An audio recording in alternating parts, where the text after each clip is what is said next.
What did you just do? Do you understand that's something you shouldn't do as a person? What? You're exaggerating.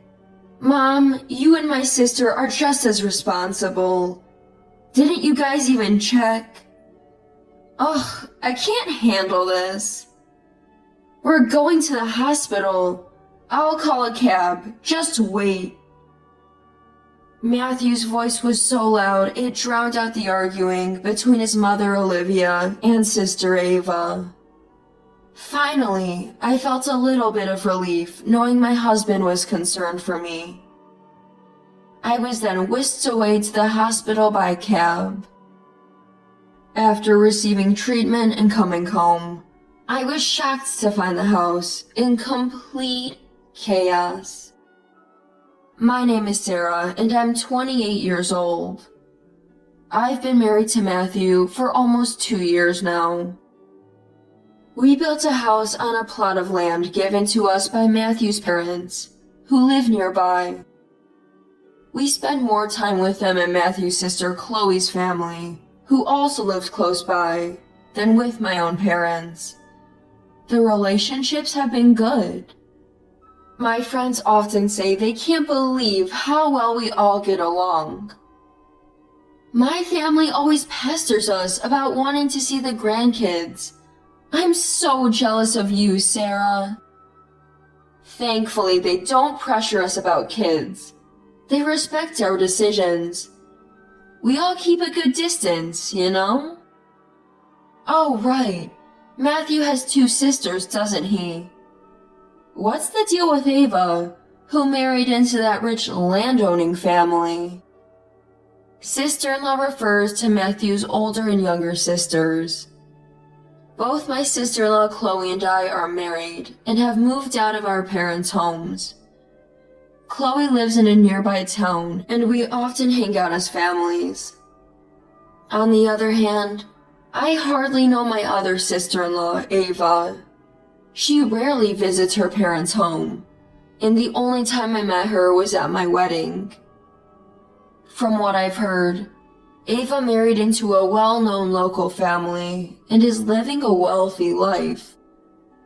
Ava's mother-in-law grows organic veggies on their sprawling property, and we often get a share of the bounty. I see Chloe all the time, but I barely know Ava. Oh well, keeping some distance is probably best. I'm so jealous. Whenever friends gather, most people gripe about their husbands or in-laws, but I was completely free from the so-called mother-in-law and daughter-in-law conflict. I never thought I would end up in a life-threatening situation, though. One night after dinner, a message popped up on my phone. Oh, a message from Chloe. What's up? She's saying we would have a dumpling party tomorrow. Your favorite. We had dumplings just yesterday. How much do you like them? Dumplings are good any day. Yours are delicious, Olivia. Let's eat a lot.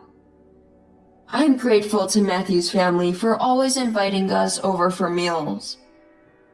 I'll bring drinks, sending message. Oh, Ava's coming too. Haven't seen her since the wedding. She said she's been busy helping her in-laws, so it's hard for her to get away. That's right. So tomorrow's a rare occasion with the whole family. Maybe we should stay over. The next day after work, Matthew and I met up at the supermarket. We bought drinks, appetizers, and desserts for 6 people. Us, my in-laws, Chloe and Ava. Then we headed to Matthew's parents' home. Hello! Wow! I can smell the chives from the doorway. Come on in! Come on in! Truth be told, dumplings are Olivia's specialty. I've had many different kinds, and I've always been proud of her culinary skills. Chloe, we brought drinks. Long time no see, Ava. Wow, thanks. Ava, could you bring out some ice and glasses? Sure. Thank you for prepping. Chloe and Ava, I'll help out. Olivia and Chloe were on dumpling duty, while Ava took care of frying. Honestly, there wasn't much left for me to do. Ava's family gave us lots of fresh veggies. Today's all about vegetables. The dumplings have a lot of chives, Sarah's favorite. Sit down, both of you. Let's toast. While I was pouring the drinks, Ava quietly finished frying the dumplings. Then he handed me the baked goods, saying he could do it later. And here you go. Thanks, let's eat. Wow, that's a lot of chives. Huh? I can't taste the chives at all. I kept chewing, but the garlic chives had no flavor. So I took a look at what was in my plate, and sure enough, something that looks like chives was there. I wondered and kept eating. Is this a different kind of chive or something? This chive is really mild, huh? No way, it's super strong. Really? I put a lot in there. Maybe you're numb to it because you've had too much chive dumplings? It was Olivia who clapped my hand. I looked up at Olivia, puzzled and scared. She looked back at me, her face white as a sheet, trembling, and said, "Don't eat another bite. Spit it out now. Matthew, you too." Although we stopped eating, it was too late for the bites we'd already swallowed. Olivia's urgency even sobered up a tipsy Brian. What the heck is going on? Olivia, what happened? I already swallowed. Ignoring me, Olivia picked up the dumplings from the floor, compared them, and murmured something meaningful. No way! Chloe, sensing something was wrong, ran to the kitchen and hurried back holding what was left of the chives. This is the leftover chive we used, right? Matthew, the one you ate smelled like chives? Yeah, it was really pungent. Sarah, you didn't feel anything? Nope. Turns out this isn't a chive. It's poisonous daffodil. Sarah, how are you feeling? Didn't you check when you made it? I did. There's no way I'd confuse odorless daffodils with chives. I checked the ingredients too. These are the leftover chives, no doubt about it.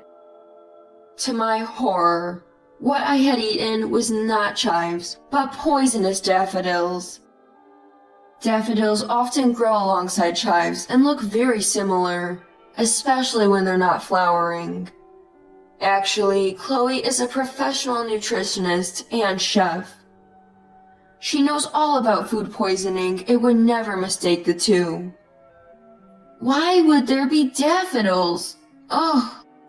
Within 30 minutes of eating, I was hit by an overwhelming wave of nausea, confirming my suspicion that the dumplings contained poisonous daffodils. Call a cab to the hospital.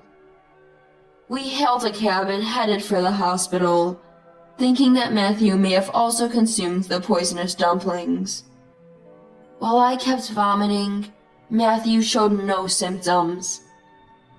Could we have eaten the same thing and only I got sick? After explaining our symptoms at the emergency room, I was immediately seen by a doctor. Fortunately, because I hadn't consumed much, anti-nausea medication quickly alleviated my symptoms. Matthew was examined as well, just in case, but he was fine. Sure enough, I was the only one who had eaten the dumplings filled with poisonous daffodils. I had the regular chives in mine. Why was Sarah's different? I don't want to think about it, But it had to be tampered with when it was made, right? Exhausted in the taxi ride back, I was thinking the same thing. Could someone in the family have done it on purpose? Upon returning to my husband's family home from the hospital, we heard Ava furiously berating Chloe. "You murderer!" Startled by her shocking words, we turned towards each other and rushed to the living room. Ava was accusing Chloe. "Admit it, you swished them on purpose. There's no way a nutritionist like Chloe would confuse chives with daffodils. You almost killed someone." "Hey, don't go spreading rumors. Mom and I double-checked, and even you said the chives smell strong when we were wrapping them." "What? So you're shifting the blame? Then Mom is equally guilty. I can't even go outside anymore, knowing my family are murderers." "Whoa there! You're accusing us without checking your facts. Do you even hear yourself?" The more I think about it, Chloe seems most suspicious. Mom warned Sarah not to eat the dumplings. Now what? Do I have to report this? "Ava, you can't accuse people without proof." "I'm telling you, Chloe is innocent. What's your game, accusing people like this? It's beyond bullying." Ava's face turned red. She was visibly furious.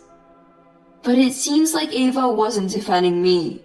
She was desperate to prove Chloe was guilty. "Ava, calm down." "Yeah, Sarah and others returned safely. Why are you blaming us?" "Oh, so you're covering it up just because Sarah is fine?" "Ava, you're being weird. Sure, Chloe and I made the dumplings, but who was in charge of cooking?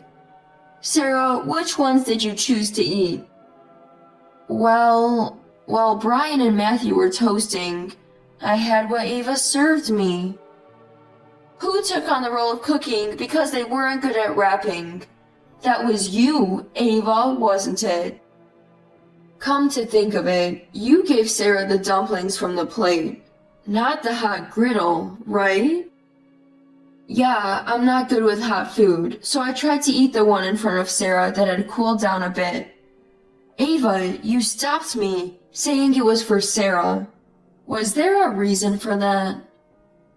Everyone, now sober and composed, started to recall Ava's suspicious behavior. I had eaten dumplings that weren't fresh off the griddle. With the tables turned, Ava broke down in tears when everyone confronted her. "What's wrong with all of you? Making me the bad guy? Sarah and Chloe, you both get to be happy, and it's not fair." "What are you talking about? Explain yourself." Turns out the bulk of vegetables used in this dumpling party were passed from Ava's mother-in-law to Ava. Ava and her mother-in-law were always at odds. Though they didn't live together, mother-in-law would drop by unannounced almost every day, dishing out snide comments and blatant harassment. One day, just like clockwork, mother-in-law showed up early in the morning and handed Ava a muddy cardboard box. Ava noticed it was filled with soil-covered veggies, and also daffodils, causing her alarm. "My husband's always busy, never home, and no one's helping me.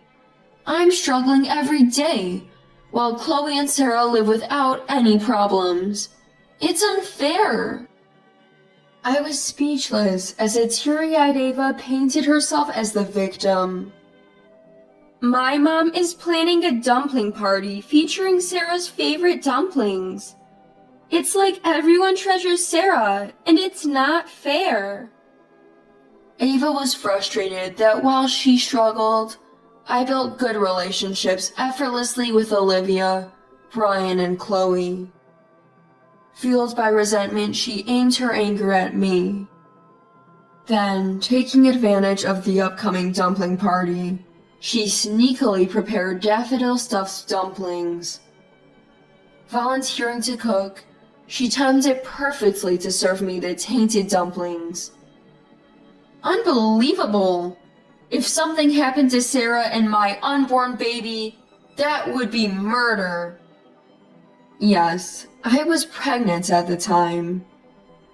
The reason I went to the hospital right after feeling a bit nauseous was that I was expecting.